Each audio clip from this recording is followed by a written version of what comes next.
चलिए जी स्टार्ट लेते हैं. Let's start. In the last class we studied the how to find a composite function and how to find the domain of the composite function. composite function निकालना भी सीखा था और composite function का domain भी निकालना सीखा था. इसमें हमने बहुत ज़्यादा कॉन्सेप्चुअल डिस्कशन की थी और बहुत ज़बरदस्त तरीके से मैंने इस चीज़ को आपके कदमों में रखा था. लिहाजा गुफ्तगू को इंशाल्लाह आज कंटिन्यू करते हुए रेंज ऑफ कॉम्पोजिट फंक्शन की बात करते हैं. अच्छा, for finding the range of composite function there are two methods to find the range of F G x. Range of composite function निकालने के लिए हमारे पास है दो methods. We can use both methods at all times, but to determine which one is shorter the given data in the question must be properly analysed. Range निकालने के methods तो दो हैं और हर सवाल में हर मेथड इस्तेमाल हो सकता है. राइट हर सवाल में हर मेथड डिटरमिन हर सवाल में हर मेथड लग सकता है, but we need to determine which one is the shorter. अभी ये कोई हतमी फैसला नहीं कर सकते हम कि मेथड वन हमेशा शॉर्टर है या मेथड टू हमेशा शॉर्टर है. Well it depends upon the data being given to us, कि क्या डाटा जो है हमें दिया गया है. तो डाटा के हिसाब से हमें रेंज निकालनी होगी.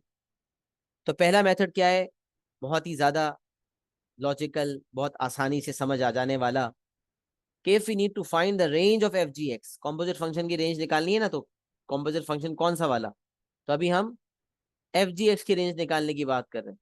फिर जी एफ एक्स की रेंज निकालनी हो या किसी और फंक्शन की रेंज निकालनी हो तो फिर यही स्टेप उसी हिसाब से बन जाएंगे. तो अभी ये स्टेप्स एफ जी एक्स की रेंज निकालने पर फोकस्ड है. तो तमाम वर्डिंग्स, तमाम स्टेप्स उसी चीज को मद्देनजर रखते हुए बनाए गए हैं. अगर ये range of g F x हो जाए तो फिर सारे स्टेप्स में थोड़ी बहुत चेंजेस करनी पड़ेंगी. तो वो आप कर सकते हैं अगर आपको सही कॉन्सेप्ट आज समझ आ गया कि एफ जी एक्स की रेंज कैसे निकालते हैं. तो सबसे पहली चीज, एफ जी एक्स एक कॉम्पोजिट फंक्शन है और मेथड वन कहता है किसी भी कॉम्पोजिट फंक्शन की रेंज निकालने के लिए हमारे पास वो कॉम्पोजिट फंक्शन होना चाहिए. नंबर वन, हमारे पास वो कॉम्पोजिट फंक्शन होना चाहिए. नंबर टू, हमारे पास उस कॉम्पोजिट फंक्शन का डोमेन होना चाहिए. और अगर कॉम्पोजिट फंक्शन और उसका डोमेन हमारे पास आ जाए तो डोमेन और फंक्शन को देखते हुए हम उसकी रेंज निकाल सकते हैं. ये चीज हमने सीखी थी. Linear function, quadratic function, reciprocal function, square root function. हमने कहा था और भी कोई फंक्शन आएगा तो हम डोमेन के हिसाब से ट्रेंड चेक करके रेंज डिसाइड कर सकते हैं. तो किसी भी फंक्शन की रेंज निकालने के लिए आसान सा उसूल है कि वो फंक्शन होना चाहिए और उसका डोमेन होना चाहिए. So if we are told to find the range of composite function fgx, we should be having the function fgx. How to find fgx when two functions f and g are given? We already learned before. Then second step, find the domain of fgx. That too we learned in the last class. एक function का domain कैसे निकालना है, composite function का domain कैसे निकालना है, ये भी हमने सीखा था. और तीसरा स्टेप क्या है, range of F G x. Function आ गया, उसका डोमेन आ गया, तो फंक्शन और उसके डोमेन को देखते हुए उसकी रेंज निकालने. ये हो गया हमारा तीसरा स्टेप. ये हमारा तीसरा स्टेप हो गया. अच्छा, अब ये अगर आप देखें example, f x is x square plus 4 for x is greater than equal to 0 and g x is 4x minus 25 for x is greater than equal to 0. यही एग्जैक्टली यही सवाल मैंने नीचे कॉपी किया है. X square plus 4 and 4x minus 25, domain x is greater than equal to 0. तो हमने domain जो है, ऊपर वाले सवाल में हमने डोमेन निकाला था. किसका डोमेन निकाला था, ये हमने निकाला था एफ जी एक्स का डोमेन निकाला था. एफ जी एक्स का डोमेन निकाला था. तो हम इस एफ जी एक्स के डोमेन का भी इस्तेमाल कर सकते हैं अगर हम चाहें तो. तो पहला मेथड, अब हम सवाल ये पैदा होता है कि हम रेंज जो है वो कौन से मेथड से निकालेंगे, मेथड वन से निकालेंगे या मेथड टू से निकालेंगे. दोनों से निकाल सकते हैं. मेथड वन से बहुत सिंपल इसलिए है, मतलब लंबा है. मेथड वन से लंबे स्टेप्स इसलिए हो जाते हैं कि हमें एफ जी एक्स भी निकालना पड़ेगा. अब एग्जामिनर ने अगर सवाल में डायरेक्ट रेंज पूछ ली, पहले इसको समझें मैं जो बताना चाह रहा हूँ. अगर उसने पहले पार्ट में मुझसे कॉम्पोजिट फंक्शन निकलवाया और अगले पार्ट में मुझसे उसकी रेंज निकलवाई, तो फिर तो मैं समझ जाऊंगा कि उस कॉम्पोजिट फंक्शन को निकालने की पीछे वजह यही थी कि वो आगे रेंज निकलवाना चाहता था।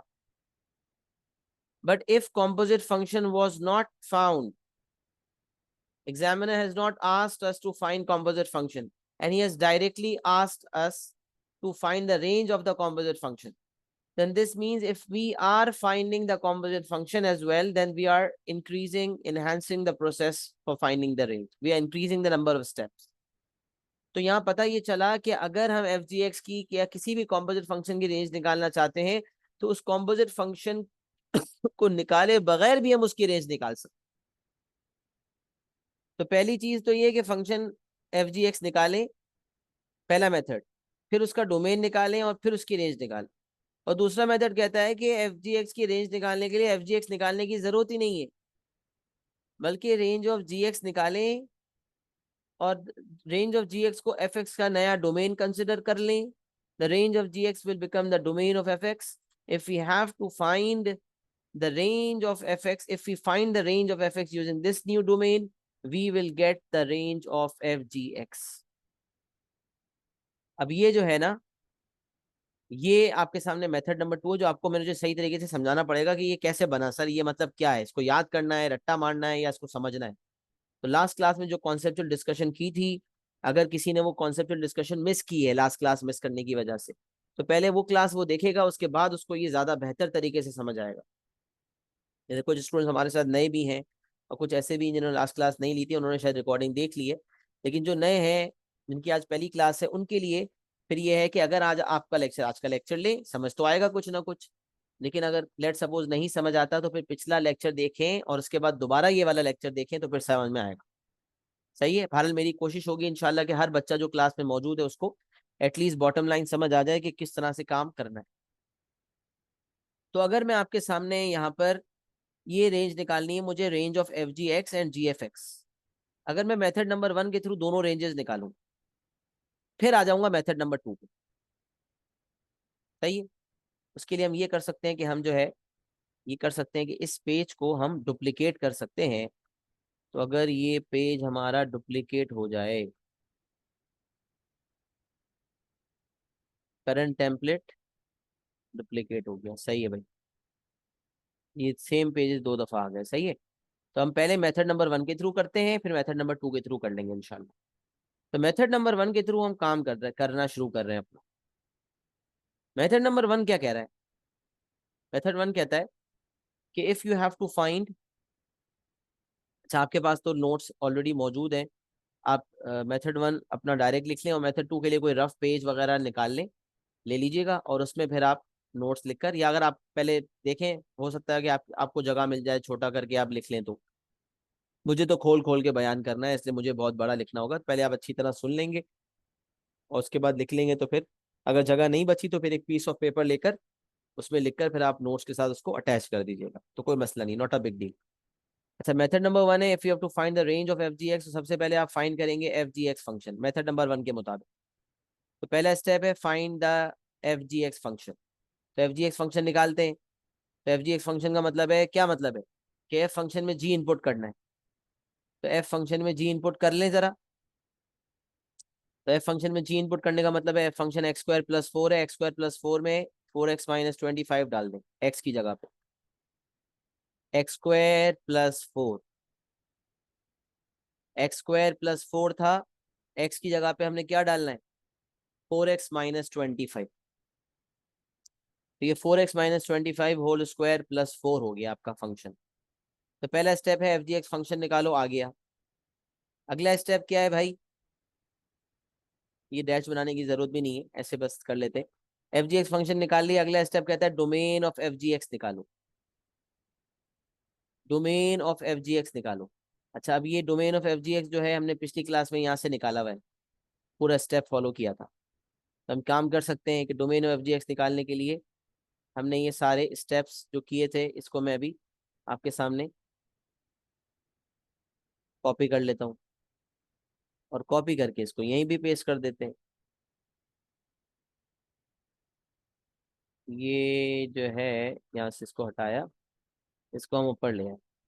वही domain of F G x निकालना चाहते हैं तो domain of F G x is same as domain of g x, पहला स्टेप। उसके मुताबिक हमारा आ गया x is greater than equal to zero. फिर दूसरा कंडीशन ये थी कि for f ji x to exist the range of g x must lie within the domain of f. तो जी एक्स क्योंकि एफ का पार्ट बनने जा रहा है, तो जी X has to satisfy the domain of F. The domain of F is also X is greater than equal to zero, तो जी X has to be greater than equal to zero. G X ने अपनी working की कि अगर मेरा final answer greater than equal to zero आएगा तो F मुझे कबूल करेगा, वरना एफ क्या होगा, मना कर देगा, मैं एफ का पार्ट नहीं बन सकूंगा। तो जी एक्स ने वर्किंग की कि मुझे greater than equal to zero होने के लिए क्या करना है, 4x - 25 greater than equal to zero, answer आ गया एक्स का greater than equal to 6.25। Common part आपका आ गया x is greater than equals to 6.25, क्योंकि मैंने आपको बताया दोनों कंडीशंस के थ्रू डोमेन निकलता है, फिर उनका कॉमन पार्ट जो है आपका डोमेन होता है। तो greater than equals to zero और ग्रेटर देन इक्वल्स टू 6.25 का जो कॉमन पार्ट होगा वो ग्रेटर देन इक्वल्स टू 6.25 ही होगा।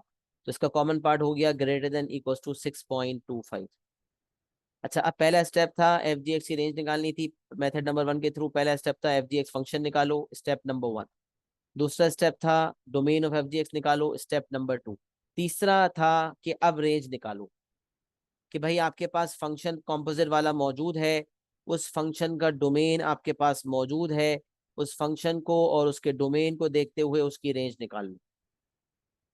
फंक्शन मौजूद है, उसका डोमेन मौजूद है, आप दोनों चीज़ों को देखते हुए रेंज निकाल लो। तो आइए रेंज निकालते हैं। तो आप सबसे पहले देखें कि एफ जी एक्स कौन सा फंक्शन है, which kind of a function is F G x. So F G x is a quadratic function. The first thing that we need to identify when finding the range of a function is that we need to identify what kind of a function is that. So it is a quadratic function. So if the function is a quadratic function, then in that case we know the steps. क्या steps होते हैं, तो आपको सिखाया गया, if we are finding the range of a quadratic function, the first thing is we need to find the coordinates of turning point. The second step, we have to substitute the end points of domain. The third step, we have to see, we have to give the range, and if we are confused we can draw a sketch. तो ये आपको step सिखाए थे। तो सबसे पहले अगर मैं अब रेंज निकालना चाहता हूँ, range of F G x, तो उसके लिए मुझे सबसे पहले टर्निंग पॉइंट के कोऑर्डिनेट्स निकालने होंगे। तो मेरे टर्निंग पॉइंट के coordinates, it is a minimum point because bracket whole square का कोएफिशिएंट पॉजिटिव है, it is a minimum point. What will be the value of x, 4x - 25 is equal to 0। तो 25 divided by 4 आपका answer आ जाएगा, 25 divided by 4 से आपका answer आ जाएगा 6.25। देख ले, तो यही आंसर आपका आना है 6.25। तो मिनिमम पॉइंट के कोऑर्डिनेट्स हो गए, कंप्लीटेड स्क्वायर फॉर्म है ना। तो 4x - 25 को इक्वेट टू 0 करना है, और एंड में जो y होता है that is the y coordinate, plus जो लिखा होता है एंड में 6.25, 4 मिनिमम पॉइंट के कोऑर्डिनेट्स आ गए। तो सेकंड स्टेप था कि कॉम्पोजिट जो भी फंक्शन है उसके अंदर आप डोमेन का एंड पॉइंट डालें। तो डोमेन का एक ही एंड पॉइंट है क्योंकि उसका स्टार्टिंग पॉइंट है, एंडिंग पॉइंट कोई नहीं है। जब मैंने एफ जी फंक्शन में 6.25 डाला तो मेरा आंसर 4 आएगा। इत्तेफाक है कि 6.25 टर्निंग पॉइंट का एक्स है, तो इस पे 4 ही है यकीनन, तो यहाँ भी 4 ही आएगा। तो टर्निंग पॉइंट निकाला, फिर हमने एंड पॉइंट ऑफ डोमेन डाला। अब हमें रेंज देनी है। अब आप बताएं, स्केचिंग अगर कोई बंदा करता है तो कैसे करता है, तो वो विजुअलाइज करेगा। अब बंदा अगर विजुअलाइज करता है तो 6.25, 4, ऐसे ही मैं नोट डाउन कर रहा हूँ। लेट्स सपोज ये 6.25 है, दिस इज 4। 6.25, 4 है, एक क्वाड्रेटिक कर्व बनेगा, ऊपर से आ रहा होगा, और जीरो पे खैर बहुत ही बड़ी वैल्यू आएगी। जीरो पे आपका आएगा 25 का स्क्वायर प्लस 4, 629। खैर ऊपर से कर्व आ रहा होगा, आएगा, टर्निंग पॉइंट से गुजरेगा, टर्न करके ऊपर चला जाएगा। ये स्टेप्स होते हैं।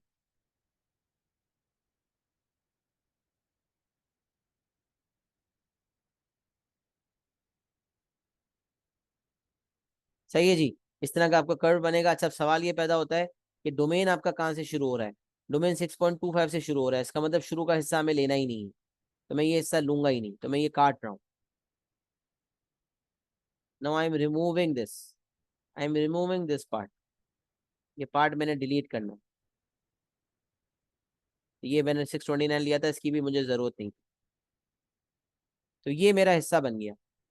6.25 से शुरू हो रहा है और उसके बाद डोमेन एक्स बढ़ता चला जा रहा है, वाई भी बढ़ता चला जाएगा। ना एक्स के बढ़ने की कोई लिमिट है, ना वाई की कोई बढ़ने की लिमिट होगी। क्या होगी रेंज बताएं? What will be the range of function F G x? क्या रेंज होगी? चैट पे पार्टिसिपेशन दें, आंसर दें सब। अच्छा, फंक्शन का डोमेन, किसी भी फंक्शन का डोमेन एक्स के नाम से आता है, लेकिन किसी भी फंक्शन की रेंज उसके अपने नाम से आती है। रेंज फंक्शन के नाम से आएगी, डोमेन एक्स के नाम से आएगा। तो क्योंकि एफ जी एक्स की रेंज निकाली जा रही है, लिहाजा एफ जी एक्स का नाम इस्तेमाल होगा। तो क्या आंसर होगा? यस, यस हसन, एफ जी एक्स कहेंगे उसको, सही है। तो रेंज का आंसर आ जाएगा फाइनली। पार्टिसिपेशन सब कर लें, जिसने नहीं भी की वो ट्राई करें।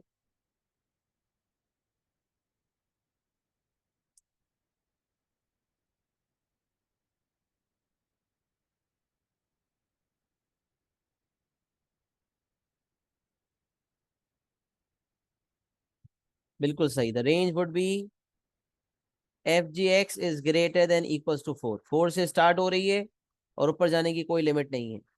अच्छा, इक्वल्स टू 4 क्यों किया? बिकॉज 4 जो है 6.25 पे आ रहा है।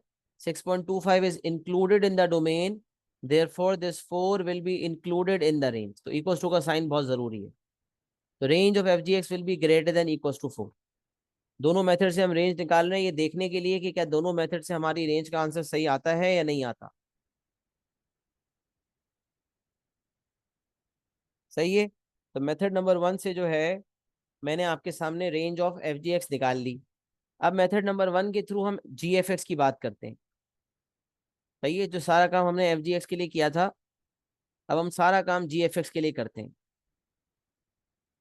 तो आइए स्टार्ट लेते हैं जी एफ एक्स का काम। तो सबसे पहले जी एफ एक्स फंक्शन निकालना होगा। जी एफ एक्स फंक्शन भी, जी एफ एक्स की रेंज भी मेथड 1 से।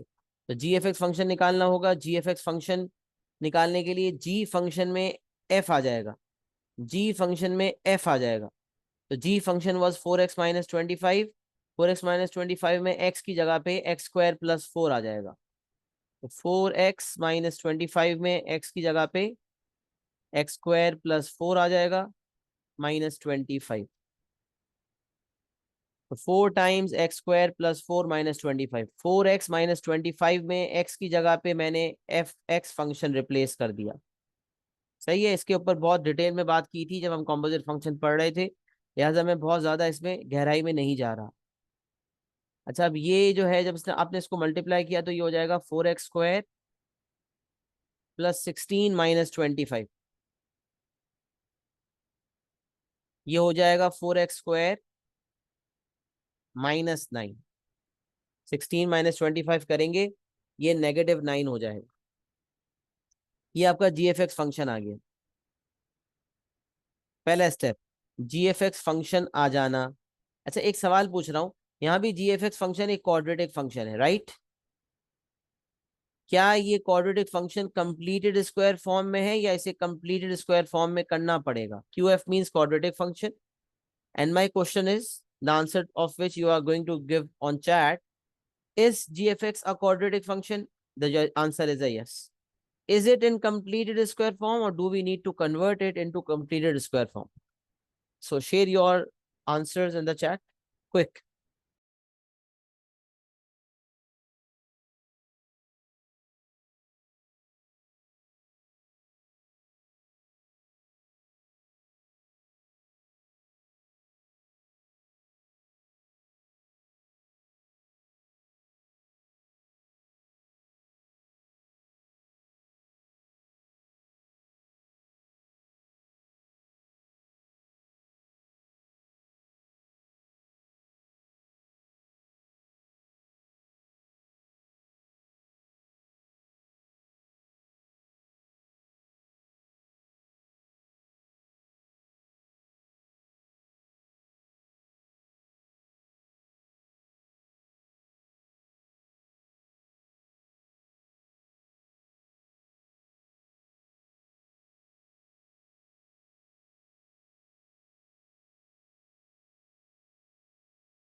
अच्छा देखें, पार्टिसिपेशन में चाह रहा था सबकी आए लेकिन नहीं आ रही। देखें, हाँ, we will need to convert it, right sir, but sir we already have it in complete square form because it's gonna be same as what you wrote at the top. नहीं नहीं नहीं नहीं नहीं, ये थोड़ी सी गड़बड़ है, ये कंप्लीट स्क्वायर फॉर्म नहीं है, क्योंकि इसमें होल ब्रैकेट के ऊपर स्क्वायर नहीं है, ये याद रख लें। अच्छा, ये लेकिन कंप्लीट स्क्वायर फॉर्म है और हमें कन्वर्ट करने की जरूरत नहीं पड़ेगी, but we already have it in complete square form because it's gonna be same. नहीं नहीं, ऐसा नहीं है। सबसे पहला जवाब ये आया, इसको, ये कंप्लीट स्क्वायर फॉर्म में नहीं है, इसको कन्वर्ट करेंगे, कन्वर्ट करके वही आ जाएगा जो ऊपर था। तो इसका मतलब ऊपर वाली फॉर्म को कंप्लीट स्क्वायर फॉर्म कह रहे हैं, नहीं ना, ऊपर वाली फॉर्म कंप्लीट स्क्वायर फॉर्म नहीं है, नंबर वन, क्योंकि होल ब्रैकेट के ऊपर स्क्वायर नहीं है, सही है, होल ब्रैकेट के ऊपर स्क्वायर होना चाहिए था और अंदर ब्रैकेट के लीनियर फंक्शन होना चाहिए था, क्वाड्रेटिक नहीं होना चाहिए था। दोनों चीजें इंपॉर्टेंट है कंप्लीट स्क्वायर फॉर्म में होने के लिए, ब्रैकेट के ऊपर होल स्क्वायर हो और ब्रैकेट के अंदर लीनियर फंक्शन हो। अब देखिए, ये अक्सर बच्चे कंफ्यूज हो जाते हैं और ये समझते हैं कि हमें इसको कन्वर्ट करने की जरूरत पड़ेगी। नहीं भाई, ये कंप्लीट स्क्वायर फॉर्म में ही है, ये समझ लें आप, this is already in completed square form. Note भी कर लें इसको अपने पास, already in completed square form, CSF लिख दिया शॉर्टकट, सही है, it is already in completed square form, पूरा ही लिख देते चले, already in completed square form. ये कैसे? तो इससे पता चला कि अगर there is no middle term, there is no term in X, if there is no term in x, then this means the given equation, the given expression is in completed square form. Can we write it like this? जब इस तरह लिखने के बाद बच्चे कहते हैं हाँ सर अब तो ये कंप्लीट स्क्वायर फॉर्म में आ गया। अब जरा देखें, कंप्लीट स्क्वायर फॉर्म में एक प्रोसेस किया था, पहले दो टर्म्स में एक्स स्क्वायर का कोएफिशिएंट कॉमन लिया करते थे, एक्स स्क्वायर कोएफिशिएंट को पॉजिटिव कॉमन लेते थे, पहले दो टर्म्स में से कॉमन निकाल लेते थे। यहाँ दूसरा टर्म है ही नहीं, तीसरे टर्म को तो इग्नोर करना होता था। जब मिडिल टर्म नहीं है, इसका मतलब गिवन एक्सप्रेशन है ही ऑलरेडी कंप्लीटेड स्क्वायर फॉर्म में, अपने जहन में बिठा लेंगे बात। तो this is already in completed square form. इसको इस तरह भी लिख सकते हैं, 4x - 0 whole square -9। In short, जब ये इस फॉर्म में हो तो ये कंप्लीट स्क्वायर फॉर्म में है, और मिडिल टर्म जब नहीं होता तो टर्निंग पॉइंट का एक्स कोऑर्डिनेट 0 होता है। अगर मैं इसको रीराइट कर लिया तो इसमें देखें, टर्निंग पॉइंट का एक्स कोऑर्डिनेट होगा 0 and y coordinate would be -9। So from here we are going to check out the first thing we have found the completed, we already have completed a square form of a quadratic function, we have found the composite function, step number 1. Step number 2, finding the domain of composite function. तो domain of GFX के लिए सारे steps भी हमें करने पड़ेंगे, क्योंकि FGX के तो हमने किए हुए थे, ऊपर कॉपी पेस्ट कर लिया था, GFX के लिए करने पड़ेंगे। तो डोमेन ऑफ GFX निकालने के लिए मेरे ख्याल से आप एक नया पेज अटैच कीजिएगा, मेनली आप मेथड 1 कॉपी कर लें और फिर दूसरे पेज पे मेथड 2 लिखकर उसको अटैच कर लीजिएगा। तो डोमेन ऑफ GFX निकालने के लिए पहला स्टेप क्या है कि आप domain of GFX is same as domain of FX, जो फंक्शन इनपुट हो रहा है उसका डोमेन। तो FX का डोमेन क्या है भाई? Greater than equal to 0। दूसरा स्टेप क्या है? For GFX to exist the range of FX must lie within the domain of G, मतलब या यूं कह लें कि range of FX must satisfy the domain of G, the range of FX, sorry, the range of FX must satisfy the domain of G। तो FX की range को G के डोमेन को सेटिस्फाई करना है। तो FX का डोमेन है x²+4, FX फंक्शन है x²+4, तो FX को G के डोमेन को सेटिस्फाई करना है, इसका मतलब FX को ग्रेटर देन इक्वल टू 0 होना पड़ेगा।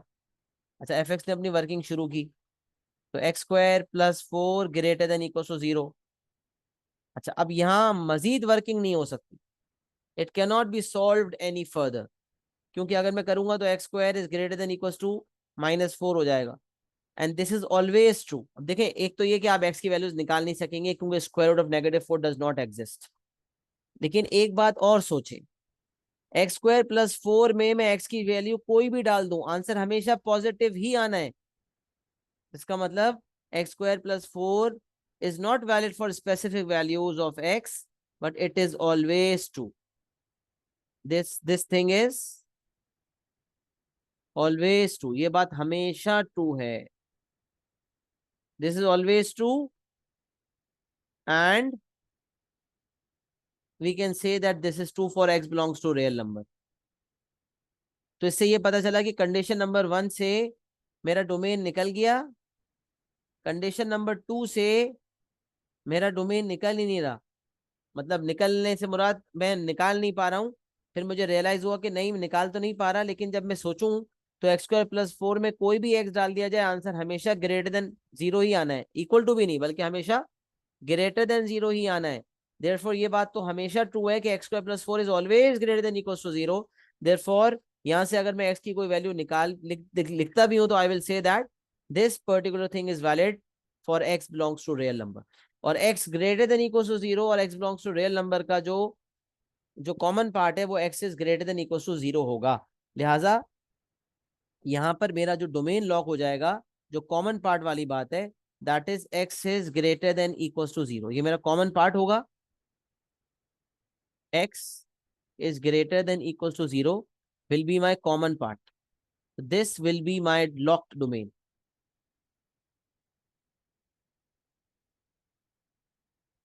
सही है. अच्छा, मैं थोड़ा सा एक काम कर रहा हूँ, वो ये कि मैं इसको थोड़ा सा शिफ्ट करता हूँ. इसको मैं ऑलवेज ट्रू को ऊपर ले गया. सही है. और content outside of the page, नहीं तो देख लेते हैं ना, इसको शिफ्ट कर देता हूँ. ये यहाँ सही, कंटेंट बाहर चला गया था. ओके, सभी वो अंडू करने का कह रहा था मुझे. सही है. चलिए देखें. मैंने पहले यहाँ पर ऑलवेज ट्रू को ले गया मैं. सही है जी. यहाँ जो है हमने इसको ये बना लिया. अच्छा, एक प्रिसिशन इरेजर है तो इसको हम स्ट्रोक इरेजर बना देते हैं. वेट करें 1 मिनट. इसको हम ऊपर ले गए ताकि हमारी थोड़ी जगह बन जाए. सही है. अच्छा जी. अच्छा, अब हमें क्या निकालनी है भाई? अब हमें निकालनी है रेंज ऑफ GFX. ये हमारा डोमेन लॉक हो गया. This is the domain. This is the common part. जो कॉमन पार्ट होता है वही मेरा डोमेन होता है. ये मैंने आपको अच्छी तरह पिछली दफा बता दिया था. अब मुझे निकालनी है रेंज ऑफ GFX.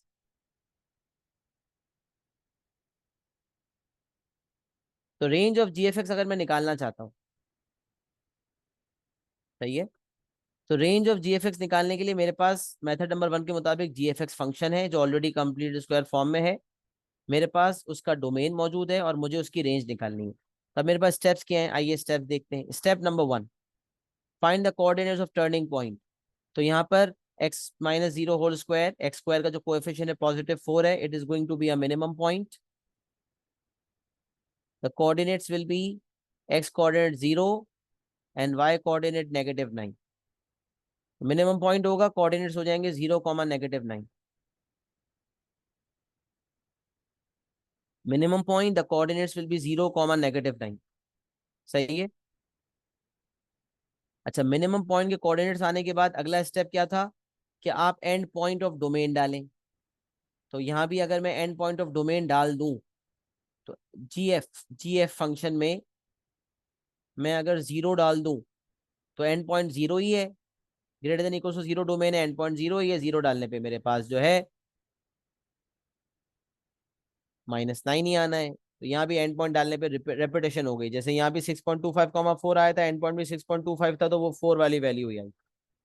अब मुझे सोचना है कि क्या होगी रेंज मेरी. तो again this is the minimum point, domain is greater than equal to 0. तो 0, -9 मेरा मिनिमम पॉइंट होगा. तो अगर मैं स्केच बनाना चाहता हूँ तो 0, -9 से ऊपर की तरफ कर्व जाएगा. ये -9 है, और अच्छा मेरे -9 है तो वो बनाए भी इसको ऊपर की तरफ है, जो कि मुझे नीचे की तरफ बनाना चाहिए था. सही है. तो वो कोई मसला नहीं है, इसको मैं करेक्ट कर लेता हूँ.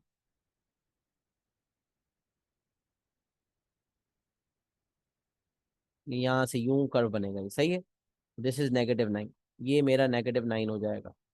This is x, this is y, and if x is greater than equals to 0, then gfx would be what? Greater than equals to -9. बात समझ आ रही है सबके?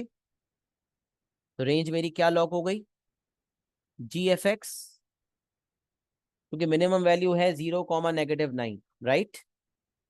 लिहाजा जी एफ एक्स की रेंज हो जाएगी ग्रेटर देन इक्वल्स टू -9। तो ये मेरा फाइनल आंसर हो जाएगा। यहाँ मेरा फाइनल आंसर था F G X greater than equals to 4। यहाँ फाइनल आंसर हो जाएगा G F x is greater than equals to -9। Method number 1 के मुताबिक मैंने एफ जी एक्स और जी एफ एक्स दोनों की रेंज निकाल के आपके सामने रख दी, ताकि एक तो डोमेन निकालने वाला कॉन्सेप्ट भी रिकॉल हो गया और सारे स्टेप्स भी रिकॉल हो गए कि whenever you have to find the range of a composite function, first find the function, then find its domain, and then find its range। जो एक नॉर्मल प्रोसेस है, जो कि समझना आसान है, बस थोड़ा वर्किंग आप देख लें कि आपको काफी कुछ पढ़ना करना पड़ता है इसके लिए। तो स्क्रीनशॉट, इसको नोट्स हैं आपके पास यकीनन, उसके अंदर नोट्स में ऐड ऑन करके मुझे एक्नॉलेज कर दें इफ एवरीवन इज क्लियर। और साथ एक क्योंकि नोट्स में आपका मेथड नंबर 1 फिलअप हो जाएगा, तो एक रफ पेज भी जल्दी से ले लें, 1-2 मिनट का टाइम देता हूँ। और फिर मैं मेथड 2 बताऊंगा, तो फिर वो मेथड 2 को रफ पेज पे लिखिएगा और उसको उसके साथ स्टेप क्लियर कर लीजिएगा। तो once you have written it, method 1 आपका कॉपी हो जाए, तो क्लियर एंड डन लिख दीजिएगा चैट पर, ताकि फिर मैं आगे बढ़ जाऊँ इंशाल्लाह जल्दी से। शाबाश।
चलिए जी, लिख लिया, नोट्स हो गए।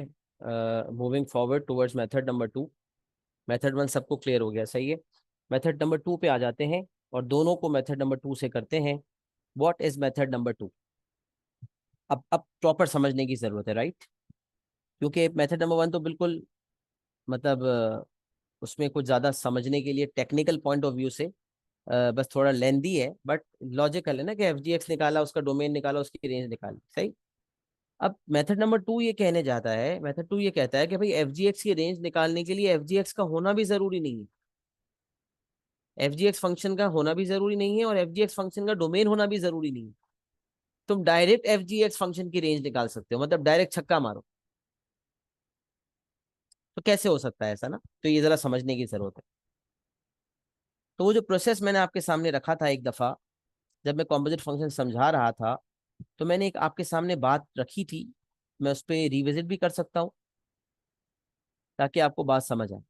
मैंने ये बताया था, बल्कि मैं उसी पे वापस आके आपको रिविजिट करवाता हूँ। तो मैंने आपको ये बताया था कि अगर आपको FG2 निकालना है, पार्ट नंबर बी में यहाँ पर आपको FG2 निकालना था। सलाइबा, आप एक्नॉलेजमेंट नहीं दे रही किसी भी किस्म की ना, तो चैट पे हमारी एक आदत होती है कि हम जो है सब एक्नॉलेजमेंट देते हैं कि आपको समझ में आ गया है, क्लियर हो गया है या नहीं। तो प्लीज एक एक्नॉलेजमेंट दे दें। If it's clear to you, is everything well? Everyone has to give acknowledgement. Yes, I am clear. Yes, I am done. So that at least the teacher knows that everyone is done, right? Okay, thank you. बस acknowledgement साथ साथ देते रहें। अच्छा, अब method number 1 और method number 2 दोनों के थ्रू मैंने आपको बताया था कि अगर आपको FG2 निकालना है, तो एक मेथड तो वही है कि भाई FG फंक्शन निकाला और FG फंक्शन में आपने 2 डाल दिया। तो अभी जो मैंने मेथड नंबर 1 सिखाया वो यही था। अब सोचे ना, मैं कह रहा हूँ FG की रेंज निकालने, और यहाँ FG2 का मतलब यह है कि FG2 की इमेज निकालें। तो मैंने आपको फंक्शन के कॉन्सेप्ट में बताया था कि सिंगल वैल्यू को, y की जो सिंगल वैल्यू होती है उसको हम कहते हैं image. Single value of y is known as image, and range of values, बहुत सारी वैल्यूज को हम कहते हैं रेंज।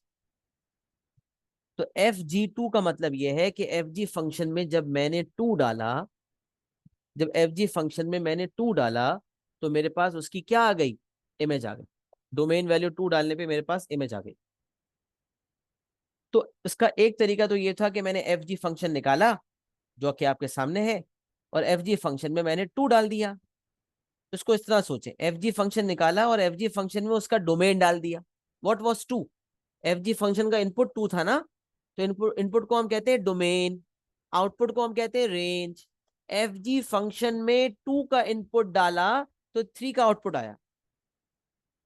तो इनपुट डोमेन होता है और आउटपुट, अगर आउटपुट सिंगल वैल्यू हो तो वो इमेज कहलाएगी।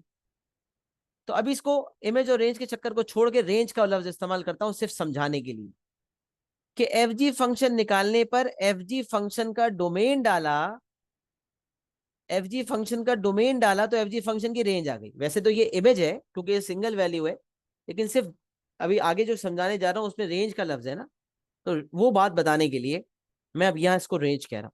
तो अभी मैंने ये मेथड आपको पढ़ाया, बिल्कुल वही बात यहाँ से भी साबित हो रही है कि पहला मेथड ये है कि FG फंक्शन निकालने के लिए,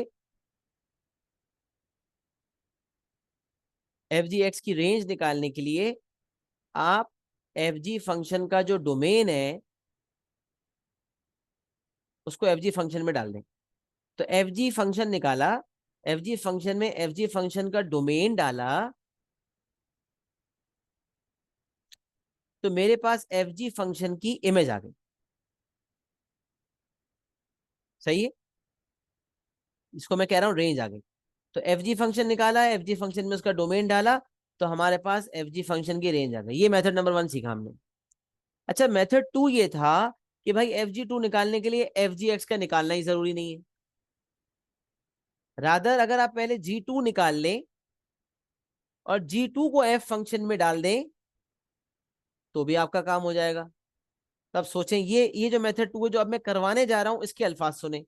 G फंक्शन में 2 डाला, मतलब G फंक्शन में G फंक्शन का डोमेन डाला, तो G फंक्शन में उसका डोमेन डालने पर जो आंसर आया, वैसे तो सिंगल वैल्यू होने की वजह से वो जी फंक्शन की इमेज है कि टू डोमेन डालने पर वन इमेज आई, बट अभी मैं इसको डोमेन इमेज को क्या कह रहा हूँ, रेंज के नाम से पुकार रहा हूँ।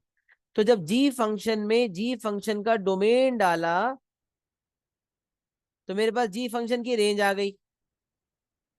जी फंक्शन की रेंज को एफ का डोमेन मानकर एफ में इनपुट किया तो मेरे पास जो फाइनल आंसर आया वो दरअसल एफ जी फंक्शन की रेंज कहलाएगी। एफ जी फंक्शन की इमेज या रेंज क्या है, 3। सिंगल वैल्यू को वैसे इमेज कहते हैं, मैं फिर कह रहा हूं, लेकिन मैं यहाँ रेंज कह रहा हूं, मैं इमेज का लफ्ज यूज नहीं करूंगा। एफ जी फंक्शन की रेंज क्या आ गई, 3 आ गई। तो दूसरे मेथड ने कहा कि तुम जी की रेंज निकालो, जी की रेंज को एफ का डोमेन मानकर एफ में इनपुट कर दो, तो जो आंसर आएगा वो एफ जी की रेंज होगी। तो इस मेथड के मुताबिक एफ जी एक्स निकालने की जरूरत नहीं पड़ी थी, बल्कि डायरेक्ट मैंने जी फंक्शन की रेंज निकाली। जी फंक्शन में जब 2 डाला तो जी की रेंज आ गई। तो रेंज ऑफ जी को एफ का डोमेन मानकर जो एफ की जी फंक्शन को जब एफ का डोमेन मान लिया, जी फंक्शन की रेंज को जब एफ का डोमेन मान लिया, तो उसके बाद जो आंसर मेरे पास आएगा वो मेरी एफ जी एक्स फंक्शन की रेंज होगी। अगर एफ का अपना डोमेन डाला जाए तो एफ की रेंज आती है, बट अभी जी फंक्शन की जो रेंज है उसको मैं एफ का डोमेन मान रहा हूं। तो जब जी की रेंज को as an input of F बना दूं तो फिर जो आंसर आता है वो एफ की रेंज नहीं होती, बल्कि एफ जी एक्स की रेंज होती है। तो हमने देखा था दोनों जगह से आंसर 3 आ रहा था, लिहाजा कोई मसला नहीं हुआ। तो ये बात हमने उस वक्त भी समझ ली थी और बच्चों ने कहा था yes sir all is well. अब यही यहाँ पर स्टेप्स हैं, देखें, यही यहाँ पर स्टेप्स हैं।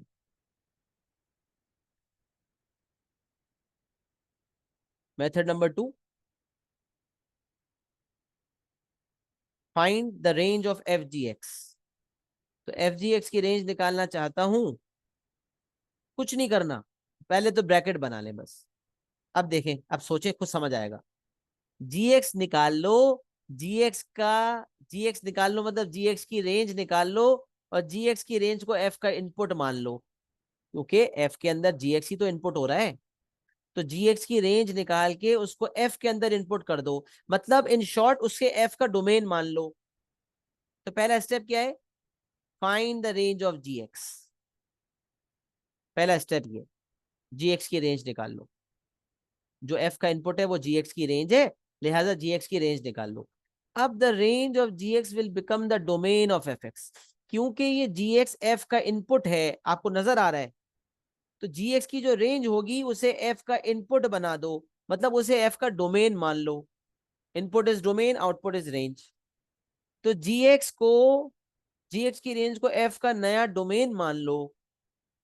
नया डोमेन इसलिए कह रहा हूं कि एफ का अपना भी तो एक डोमेन होगा ना, एफ का अपना डोमेन डालूंगा तो एफ की रेंज आएगी।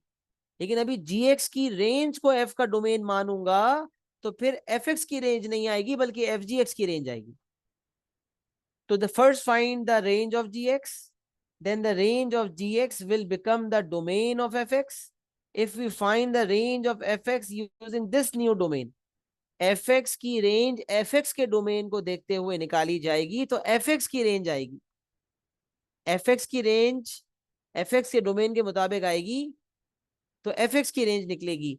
लेकिन अगर fx की रेंज नए डोमेन के मुताबिक निकाली जाए, रेंज ऑफ fx निकाली जाए using new domain, new domain क्या है, जो रेंज ऑफ जी एक्स है उसे एफ का न्यू डोमेन मान लिया।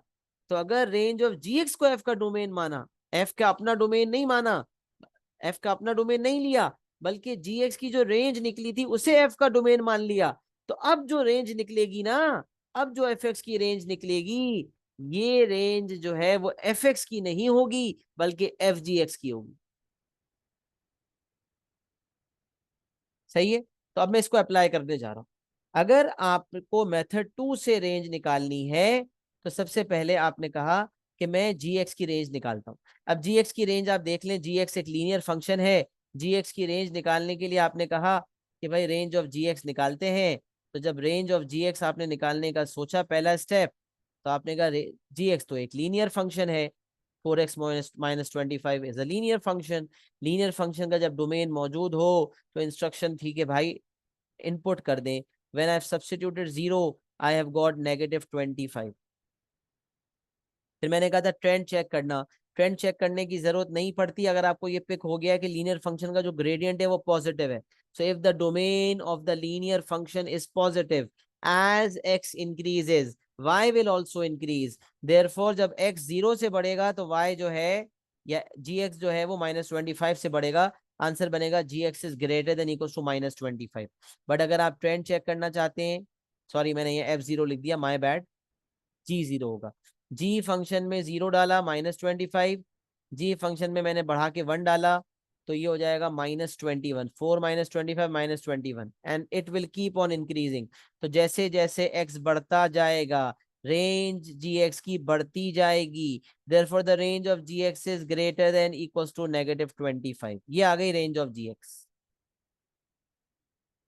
रेंज ऑफ gx आने के बाद अब क्या करेंगे?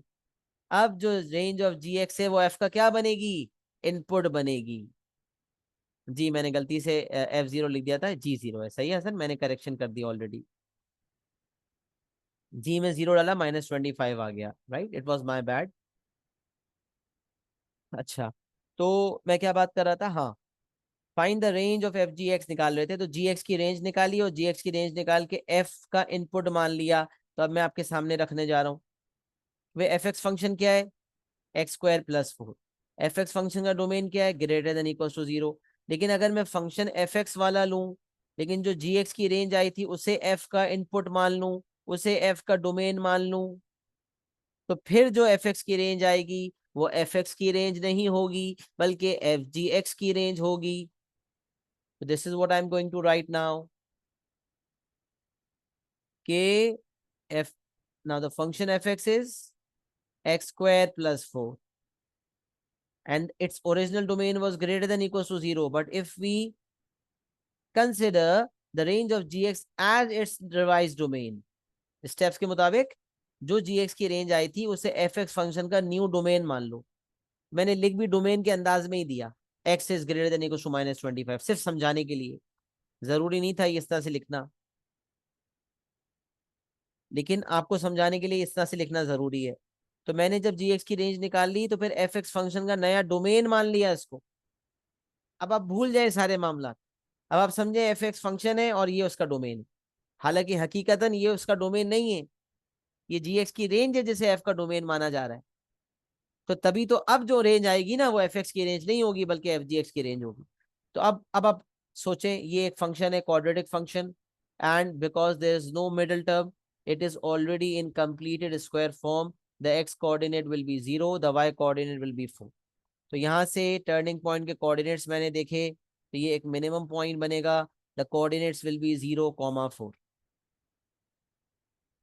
और फिर मैंने आपको कहा था substitute and point of domain. तो एफ फंक्शन में -25 डाला, तो -25 का जब आपने स्क्वायर किया, इसमें 4 ऐड किया तो आंसर आया 629। 629 -25 डालने पे 629 आ रहा है। उसके बाद आप जब बढ़ाते जाएंगे तो मामला बढ़ता चला जाएगा।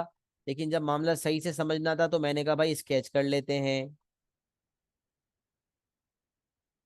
स्केच कर लेते हैं।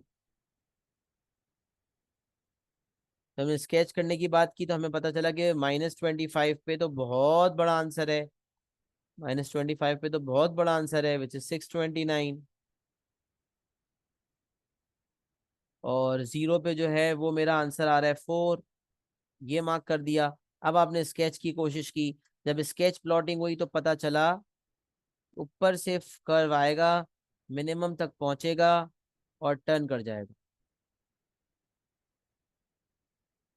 अब ऊपर जाने की इसकी कोई लिमिट नहीं है,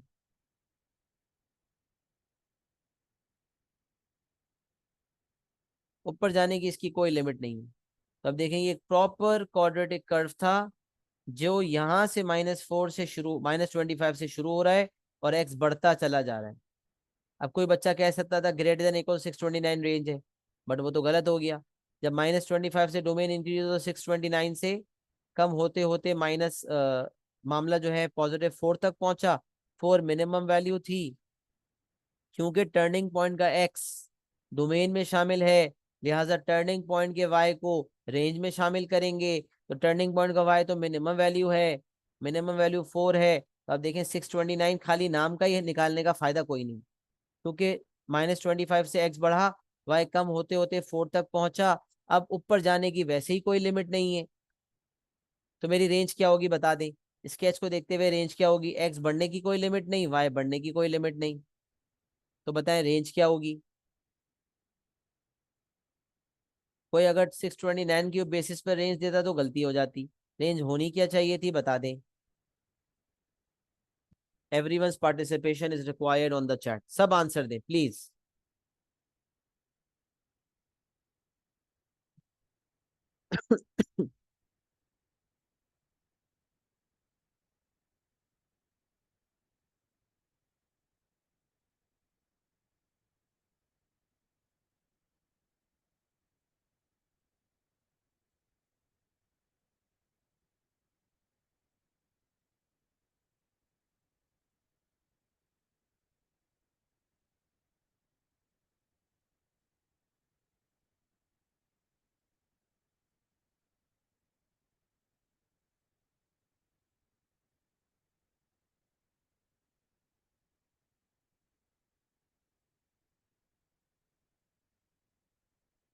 Very good. For all those who have participated, very good. The answer is correct.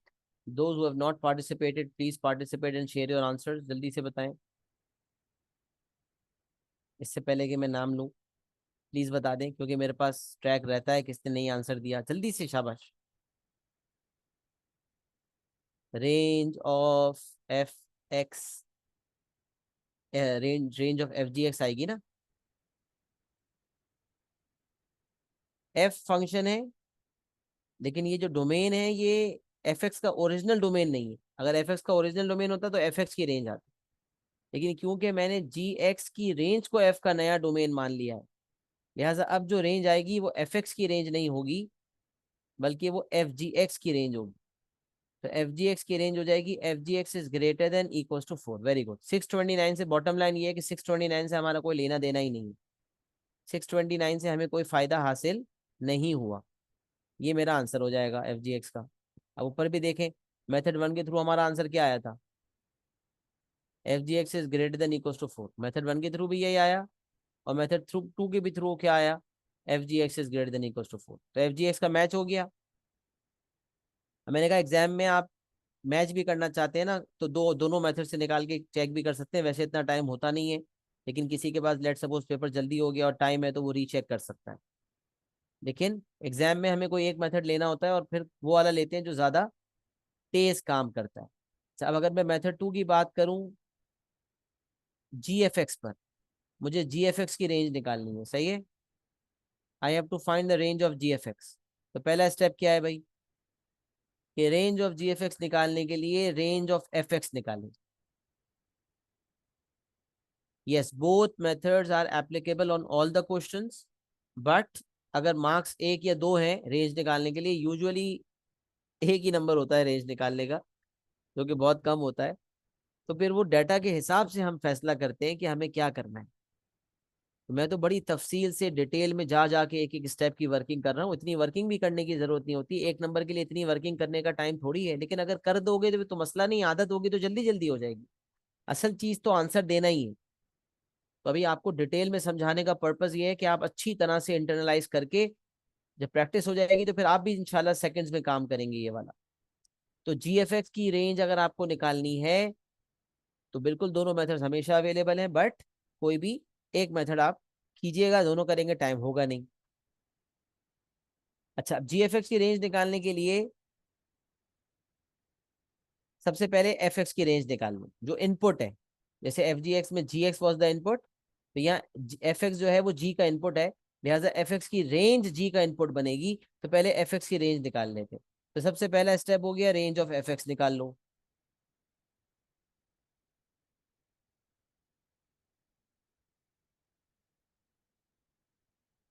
पहला स्टेप क्या हो गया भाई, एफ एक्स की रेंज निकाल लो।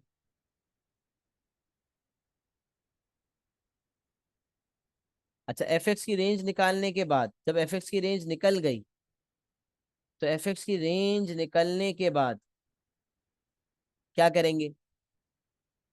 तो एफ एक्स की रेंज निकलने के बाद, पहले निकाले तो सही, तो एफ एक्स की रेंज कैसे निकालें? एफ एक्स एक क्वाड्रेटिक फंक्शन है, और क्वाड्रेटिक फंक्शन का डोमेन मौजूद है। तो सबसे पहले x² + 4 is already in completed square form. The coordinates of turning point are, it is going to be a minimum point, and the coordinates will be 0, 4. तो range of f x जो है उसके निकालने के लिए मैंने टर्निंग पॉइंट के coordinates निकाले, और वो आ गए 0, 4। सही है।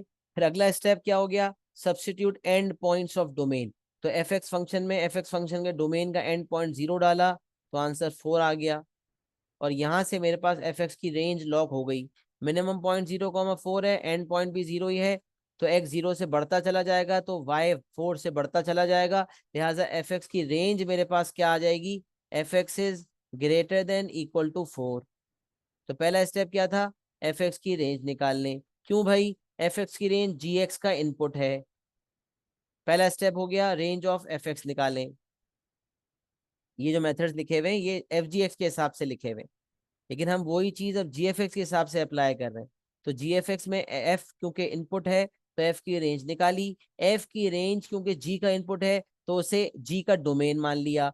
जी फंक्शन 4x - 25 है, उसका अपना domain greater than equal to 0 है। बट अगर जी एक्स के फंक्शन में एफ की रेंज को उसका डोमेन मान लिया जाए, उसके मुताबिक उसकी रेंज निकाली जाए, तो वो रेंज जी की रेंज नहीं होगी, बल्कि जी एफ एक्स की रेंज होगी।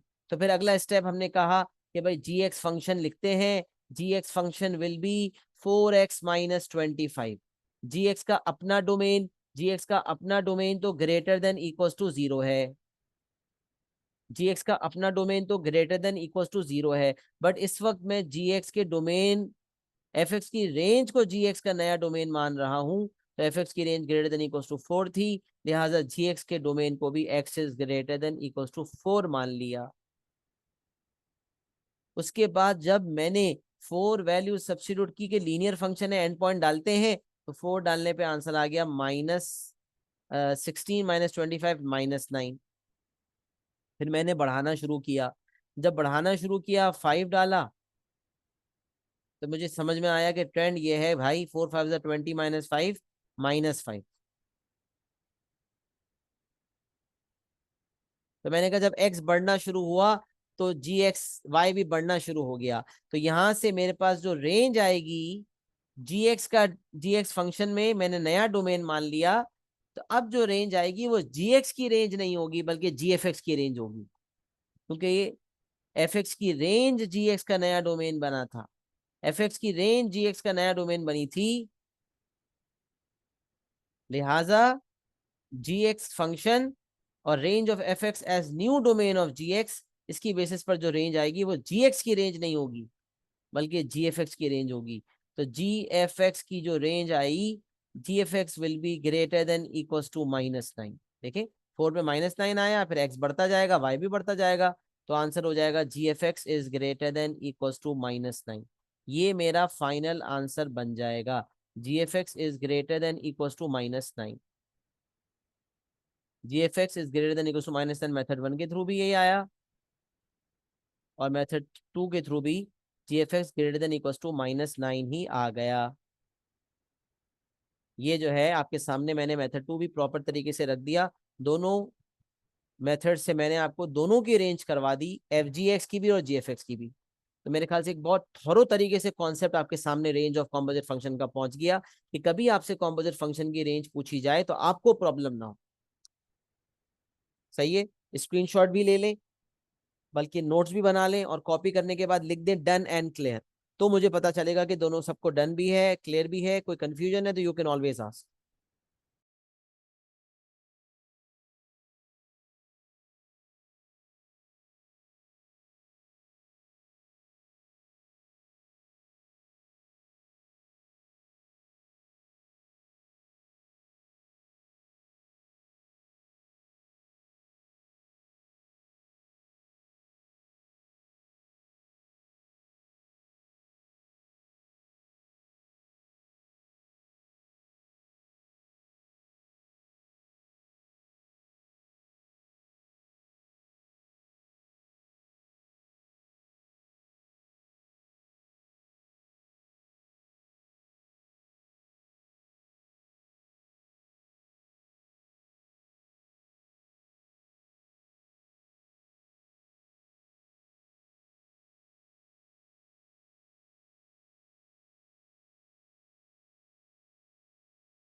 चलें, अल्हम्दुलिल्लाह डोमेन ऑफ कॉम्पोजिट फंक्शन भी हमने कर लिया, और फिर उसके बाद रेंज ऑफ कॉम्पोजिट फंक्शन भी हमने मुकम्मल कर ली। अब इन्वर्स ऑफ फंक्शन जो है, इसके हवाले से हमारी गुफ्तगू रह गई है। इन्वर्स फंक्शन रह गया है, उसका ग्राफ ऑफ इन्वर्स फंक्शन रह गया है, और बस फिर हमारी फंक्शन की एक्सप्लेनेशन इंशाल्लाह मुकम्मल हो जाएगी। तो मेरे ख्याल से अभी अगर हम इसको छेड़ेंगे तो वो जो है बीच में रह जाएगा, क्योंकि फिर अगली क्लास भी है मेरी।